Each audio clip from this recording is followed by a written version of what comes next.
If you're unlike me and regularly consume coffee, tea is better, just saying, then you might have noticed that a lot of your coffee comes from Vietnam if you spend your afternoon just reading the product information on the backside of your coffee packages.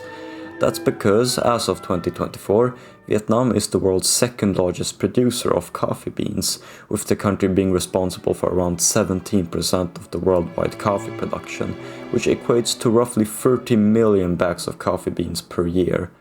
Coffee was first introduced and grown in Vietnam during French colonial rule, where the first coffee plantations were set up, although the coffee plant never became widespread in the country.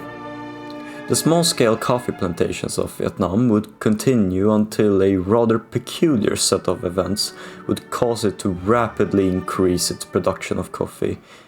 Beginning in 1980, the East German government started to heavily invest in the country's coffee industry, rapidly turning it from a small sector to one of the world's top producers. The sudden interest in Vietnam's coffee industry by the DDR was caused by a shortage of coffee in East Germany, beginning at the end of the 1970s. This shortage is referred to as the East German coffee crisis, and in this video I'll take a closer look at what caused the shortage and the status of coffee in the DDR, as well as what the state did to combat the shortage.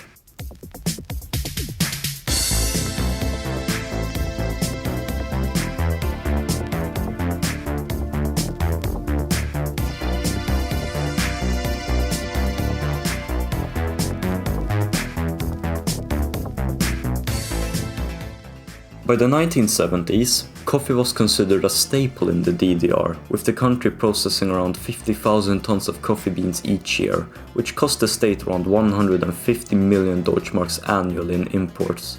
This meant that coffee was an integrated part of society, with the citizens of the country collectively spending around 3.3 million Deutschmarks a year on coffee, which is about the same amount of money that was spent on furniture annually.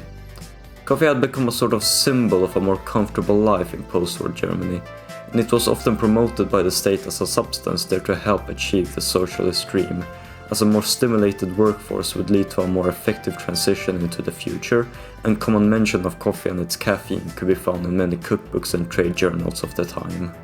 The coffee supply chain, however, was rather unstable in the East, as the DDR had to get their hands on other currencies, as the East German mark was rather worthless outside of the country, and the state was much more internationally isolated in comparison to its western neighbor. This isolation seriously struck the country's coffee supply in 1977, when a devastating frost in Brazil caused 2/3 of the country's coffee plants to die out. And since Brazil was responsible for around 1/3 of the entire world's coffee supply, this caused the market price of coffee to quadruple by 1978. The DDR had to find a remedy, as the demand for coffee only grew and grew within the nation. The first effects of this coffee shortage were noticed by the general populace in August of 1977, when coffee seemingly disappeared from the East German market, causing confusion. As an example, in the small town of Rötha in Saxony, a certain individual by the name of Rudolf M. wrote a complaint to the local offices of the state food and provisioning industry, complaining that Maca Fixed Gold, his usual coffee brand, was not available. Herr Rudolf was, of course, not the only person to notice the change, and many established brands of coffee, such as the aforementioned Maca Fixed Gold and Costa, were gone from the market. The aforementioned bad harvest in Brazil, the world's largest coffee producer, caused the global price of coffee to quadruple, with the East German state only being able to afford half of their annual supply of coffee, with economists in the country approximating that the country's coffee reserve would run dry by the end of the year. The East German state had to act upon the fact that half of their coffee was now gone, and while conventional coffee brands slowly disappeared from the market, a new, cheaper alternative would pop up, the now notorious coffee mix, a coffee substitute that only had a coffee content of 51%. The full recipe for the coffee mix was 51% coffee, 34% rye and corn mixture, 5% chicory, 5% sugar beet fiber, and 5% dinkel wheat. Just by the ingredients alone, you could probably decipher that the mix was absolutely atrocious and utterly unappealing to the average East German. As a result, many East Germans resorted to boycotting the product and instead buying more expensive but more high quality alternatives, such as Rondo and Mona, at least until the former went off the shelves in 1978, with even the Stasi noting the high levels of displeasement with the product. This mix was in fact so bad that up to 14,000 complaints were sent by various people to retailers and roasters across the country, with one particularly incendiary letter reading as following. It was previously common in our group to sentence undisciplined colleagues to pay for a round of coffee, Costa, because we are not big earners. From now on, such employees will be threatened that depending on the degree of the breach of their discipline, 1 or 2 cups of coffee mix will be administered orally. More would be irresponsible. We suspect that through this action, worker discipline will significantly improve. Interesting. Since few people were buying this cheap, adulterated coffee mix, the DDR started to run out of their coffee reserve faster than expected, and it was clear that they weren't going to wiggle their way out of the crisis by simply reducing the supply. Naturally, the global coffee price would start to recover, but by 1979, the global price of coffee was still twice that of pre-crash levels. This showed to the government of the DDR that they had to find other solutions to the crisis, instead of entirely relying on the global capitalist market for a steady stream of coffee. The DDR instead sought partnership with other socialist states to supply them with a steady stream of coffee and to foster cooperation between states on one end and to circumvent and limit the reliance on capitalist markets on the other. In the DDR's quest for everyone's favorite bitter beans, the state would end up notably partnering with the nations of Ethiopia, Laos, and most consequentially of all, Vietnam.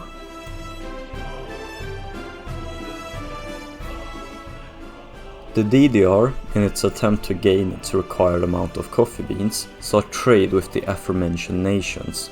In order to showcase its position as a modern and industrialized nation, the East German government sought to display these trade deals with often less developed nations as their effort to help developing socialist states enter a new era of prosperity by providing the nations with much needed aid, while at the same time procuring the goods that the East Germans desired. By procuring bilateral trade agreements, the DDR was able to show itself as a state committed to its goal of socialism and its worldwide commitment to spreading the revolution, all the while procuring its citizens with luxury goods. The DDR was keen to differentiate its support to developing nations with the support provided by the West. The DDR often paid the Western support for minor nations, not as aid there to support developing nations, but rather agreements which would benefit the West and keep nations in poverty. In the words of a 1968 issue of Food Dish, an East German women's magazine, Western aid did nothing to, quote, help from hunger, but revolution from hunger, end of quote. One of these nations, which the DDR sought to trade with, was Laos. Laos, a country which had exited from a decade of civil war and strife, was, as we'll discover along with the other nations that I'll mention, a perfect nation to display the DDR's global commitment to socialism and to procure coffee beans. For starters, neither nations were members of the International Coffee Organization, which meant that they could trade coffee on their own accords. Secondly, Laos' climate was very suitable for the cultivation of coffee, although East German observers would quickly detect some problems. During the spring of 1979, a delegation of East German specialists were sent to advise and overlook the local government in its handling of coffee production.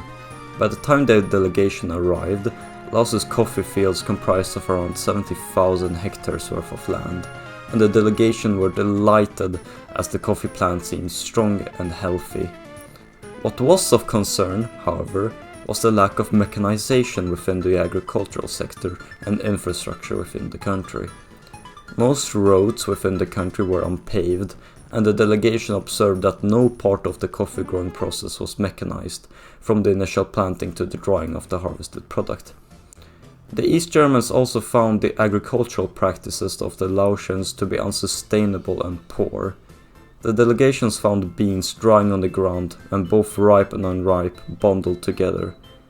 The locals were also fond of using the slash and burn technique, in which fields of vegetation are cut down and left to dry and afterwards burned in order to create nutrient-rich soil. This method is of course detrimental to the local environment, and these fields are usually abandoned once the nutrients in the soil have depleted, causing a shift in production every year. The DDR was to remedy these problems, however, and in 1982 the East German and Laotian states signed an agreement to finalize the trade between the two nations. The DDR was to provide Laos with modern machinery and equipment for coffee harvesting, and Laos was to provide East Germany with nearly 40,000 tons of coffee between 1982 to 2001, which corresponded to around half of the country's total planned exports for that time.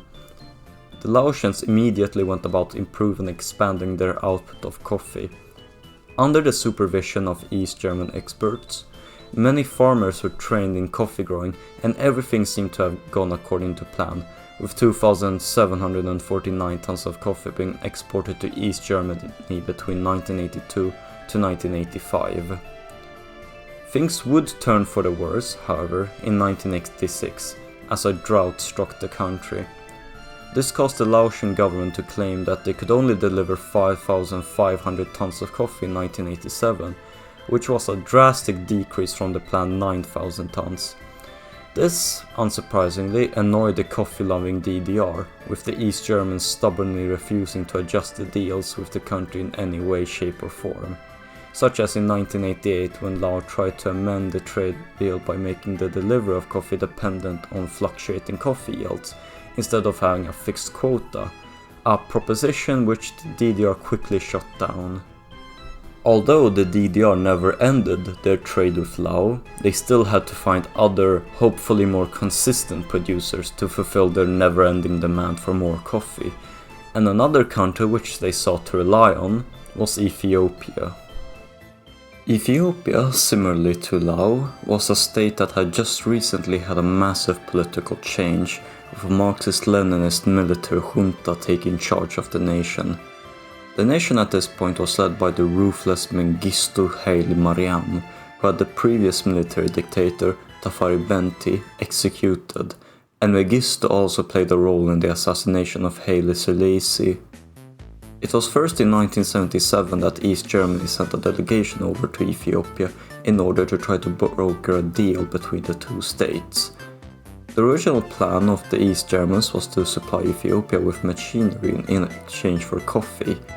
The problem for East Germany, however, was that Mengistu was not interested in machinery at the time, as Mengistu was facing a threat from the east in the form of Somalia, which eventually went to war over the region of Ogaden just a few months after Mengistu's assumption of leadership. What Mengistu instead needed was weapons, and the DDR was happy to oblige. In a deal brokered by the East German politician Werner Lambertz, 53 million East German marks worth of weapons were exchanged for 5,000 tons of coffee. This would be followed by further investments in the country, with the East Germans helping to train Ethiopian workers and build infrastructure. Alongside this investment, the DDR would send personnel to the country, which by 1978 amounted up to 300 personnel. Among the personnel were planning officers, party members, security advisors, and various other specialists. Aside from the Friendship Brigade, which were members of the East German State Youth Organization who were sent to work with locals as an act of unity, the other groups of people and their accommodations had to be paid for by the Ethiopian state. The two states saw this as an act of mutual interest. Despite all of this, the DDR's trade with Ethiopia never really took off in the same way as it did with other countries. Ethiopia was still much more open to the world market, and by the 1980s, the Ethiopians were a lot more adamant on trade with convertible currencies instead of an exchange of goods, and barter trade with the DDR sharply decreased after its peak in the late 1970s. The DDR would continue with arms shipments to the country, although these came at no cost and were more driven by a will to prop up the Ethiopian socialist government and as a gesture of friendship, instead of a means to get resource, i.e. coffee, in return. Although the East Germans helped build up coffee infrastructure in both Laos and Ethiopia, neither investments really led to anything substantial, either in coffee partnership or in the domestic output of coffee within those countries. But for the nation of Vietnam, the investments in its coffee industry led to a much more substantial growth than any other nation involved in East German trade. In 1975, the nation of Vietnam, much like its neighbor Laos to the west, had recently emerged from a brutal civil war, with the communist North Vietnam victorious over the south. The country was in shambles, with its economy absolutely wrecked, its infrastructure heavily damaged, and a serious loss of civilian population. This unfortunate situation, however, was seen as a golden opportunity for the DDR, who saw the opportunity to not only lend a hand in rebuilding Vietnam, but also quench the country's coffee demands. In 1978, a delegation of East Germans went to Vietnam to examine its coffee growing potential. While the country did grow coffee on a small level ever since French colonial rule, meager size and output of these plantations were far from enough to satisfy the East German demand, and the East Germans were eager to help. Although this would be a long-term investment, just as its cooperation with Laos, it was a vital step in furthering partnership between the two nations and fostered further friendly development between the two socialist states, as well as solving the country's future coffee needs. To help Vietnam further expand its coffee growing potential, one individual, Siegfried Kaulfuss, the Vice General Director of the, excuse for the pronunciation, the Kombinat Nahrungsmittel und Kaffee, or the Combine for Food and Coffee, went on more than 50 trips to Vietnam during the 1980s in an effort to further help the growth of the Vietnamese coffee plantation, and in so help plant around 60,000 coffee trees. Alongside this fresh expansion of coffee plantations, the DDR also supplies Vietnam with deliveries of fertilizers and industrial machinery. Investments from East Germany were extensive. About 10,000 Vietnamese workers, many of whom were educated in DDR, were moved to the region of Dak Lak to work the newly laid out 10,000 hectares of coffee plantations. Heavy machinery and equipment was also further provided, and the DDR helped with building infrastructure such as roads, schools, settlements, and even a hydroelectric power plant that was constructed in the town of Dre Lin to power the region. This did, of course, not come cheap, but it was all done for the sake of socialist cooperation and coffee. The establishment of these plantations and the infrastructure needed to facilitate their growth was successful, and East Germany was to receive half of the coffee harvest once it was ready. The first batch of coffee beans were ready in 1990, the year after the fall of the Berlin Wall, and the year which the East German state officially dissolved. The coffee beans that did make their way to the now former DDR were not given to socialist brother-in-arms, but rather to capitalist consumers. This loss of Vietnam's biggest trade partner in coffee, however, didn't affect the nation too much, as the Vietnamese coffee industry continued to expand at a rate of about 20 to 30% each year, which has led to Vietnam becoming the second largest exporter of coffee in the world, in no small part due to the contributions by the DDR. In the country's search for coffee, the DDR managed to exert aid and its geopolitical goals onto many developing economies. While many of their searches proved ultimately fruitless, the few successes that came through can still be seen to this very day. While the DDR is now relegated to the history books, its geopolitical goals can still be seen, and you can thank the DDR for your local Vietnamese restaurant serving cold coffee with condensed milk.